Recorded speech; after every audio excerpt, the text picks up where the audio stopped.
Empires rise and fall, but few places have humbled them like Afghanistan, the graveyard of empires. In the late 20th and early 21st centuries, both the Soviet Union and the United States waged long, costly wars here, only to leave in defeat. The Soviets invaded with confidence, but after a decade of resistance, they withdrew, battered, and broken.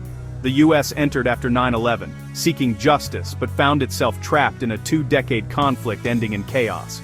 Afghanistan's geography, mountains, valleys, and porous borders became a weapon against outsiders. Both superpowers underestimated the complexity of Afghan society and the fierce desire for independence. The real cost was paid by Afghans generations grew up amid war, their country shattered. The dreams of reshaping Afghanistan became nightmares of instability and suffering.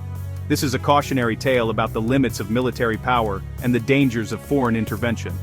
The story begins with one empire's fateful decision to invade, setting off a chain of global consequences. In December 1979, the Soviet Union invaded Afghanistan, aiming to prop up a friendly regime. They expected a quick victory, but instead faced fierce resistance from the Mujahideen, local fighters united by faith and a drive to expel invaders. The Soviets' advanced weaponry was no match for guerrilla tactics and the unforgiving terrain. The war dragged on for nearly a decade, draining the Soviet economy and morale. Over 1 million Afghans died, millions more became refugees, and 15,000 Soviet soldiers never returned home. By the late 1980s, the Soviets realized the war was unwinnable. Gorbachev called Afghanistan a bleeding wound and ordered a full withdrawal in 1989. The occupation achieved none of its goals, leaving Afghanistan devastated and the Soviet Union weakened. The war's cost contributed to the Soviet Empire's collapse just a few years later. Instead of stability, the invasion left chaos, radicalized fighters, and a broken nation. Afghanistan had once again humbled a superpower. The world watched as the consequences rippled outward, but another superpower was already shaping the conflict from the shadows.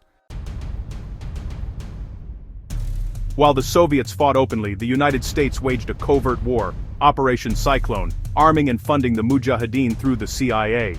Billions in aid, funneled with help from Saudi Arabia and Pakistan, transformed the resistance. The game-changer Stinger missiles, which allowed the Mujahideen to shoot down Soviet helicopters. The US strategy bled the Soviets but also empowered radical groups. When the Soviets withdrew, America declared victory and walked away, leaving Afghanistan awash in weapons and warlords. The US had no plan for the aftermath. The country descended into chaos with radicalized fighters and a power vacuum. The seeds of future conflict were sown. America's shadow war had unintended far-reaching consequences. Afghanistan was left to pick up the pieces.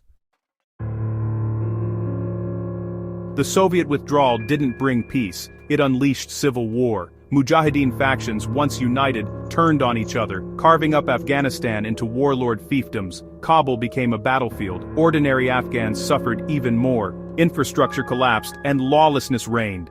Amid the chaos, a new force emerged: the Taliban, religious students promising order and strict Islamic law. Exhausted by war, many Afghans welcomed them. The Taliban quickly seized power, capturing Kabul in 1996. Their regime was brutally repressive. Women were banned from public life, and harsh punishments became routine. The Taliban ended the civil war in their territory, but at the cost of freedom and isolation. Afghanistan became one of the world's most oppressive states. The world watched, but few intervened. A new, even greater threat was brewing within its borders. Afghanistan became a magnet for foreign fighters during the Soviet War, among them Osama bin Laden, who founded al-Qaeda. After the Soviets left, al-Qaeda's focus shifted to global jihad, targeting the West. The Taliban gave bin Laden sanctuary, turning Afghanistan into a terrorist haven.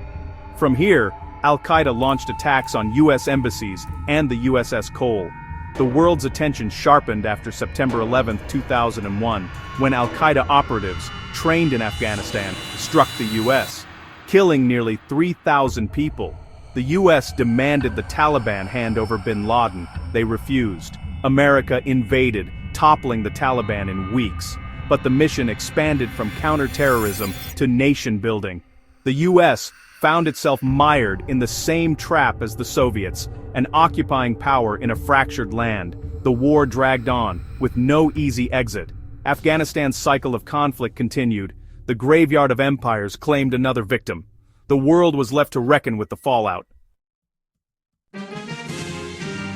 Afghanistan's story echoes in other great power conflicts: Vietnam, Iraq, Syria, Ukraine. Superpowers, armed with advanced technology, repeatedly underestimate local resistance and the complexity of foreign lands. Wars meant to be quick become quagmires, draining resources and costing countless lives. Power vacuums breed extremism and chaos, as seen with ISIS after Iraq and Al-Qaeda after Afghanistan. Proxy wars prolong suffering, and the true cost is paid by ordinary people. For strategists, these are moves on a chessboard. For civilians, they are life and death. The lesson is clear: empires may chase glory, but it's the people who pay the ultimate price. Afghanistan remains a stark warning, a graveyard not just of empires, but of hope for peace.